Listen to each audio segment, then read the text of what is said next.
നമുക്ക് തിങ്കളാഴ്ചയായാലും ഞായറാഴ്ച ആണെങ്കിലും ഒരുപോലെ തന്നെയാണ് കേട്ടോ പണി. ഇന്ന് രാവിലെ തന്നെ നേരത്തെ ചിക്കൻ വറുക്കാനുള്ളതും പുട്ടും ചെറുപയറും ഒക്കെ നേരത്തെ തന്നെ സെറ്റ് ചെയ്ത് വെച്ചിട്ടുണ്ടായിരുന്നു.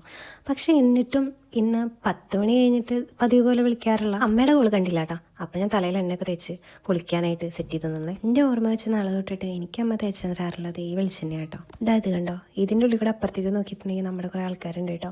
നമ്മുടെ പട്ടികുട്ടികൾ അറ്റത്താണ് കിടക്കുന്നത്, ഈ നെറ്റിൻ്റെ അപ്പുറത്തെ. അമ്മ വിളിക്കാത്തതിൻ്റെ കാര്യം എനിക്കിപ്പോൾ ഏകദേശം പിടുത്തം കിട്ടിയിട്ടോ. കാരണം ഇന്ന് ദിലീപിൻ്റെ വിധി വരുന്ന ദിവസമല്ലേ.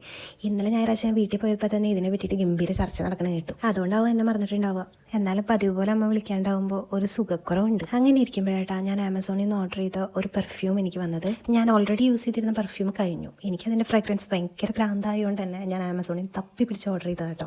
കിട്ടിയ പാടെ തന്നെ ഇത് തുറന്നു നോക്കുക, അതൊരു സമാധാനം ഇല്ല കേട്ടോ. അതുകൊണ്ട് തന്നെ വേഗം കത്തിയിട്ടിട്ട് തുറന്ന് നോക്കിയപ്പോൾ ഒരെണ്ണമാണ് ആക്ച്വലി ഞാൻ ഓർഡർ ചെയ്തിട്ടുണ്ടായിരുന്നത്. പക്ഷേ അവരിന്ന് കൊണ്ടുവന്നിട്ടുണ്ടായത് 3 എണ്ണമായിരുന്നു കേട്ടോ. അതിനെന്താ സന്തോഷമായില്ലേ, ഒരെണ്ണത്തിന് പകരം 3 എണ്ണം കിട്ടി. പക്ഷേ ഇതിലൊരു ട്വിസ്റ്റ് ഉണ്ട് കേട്ടോ.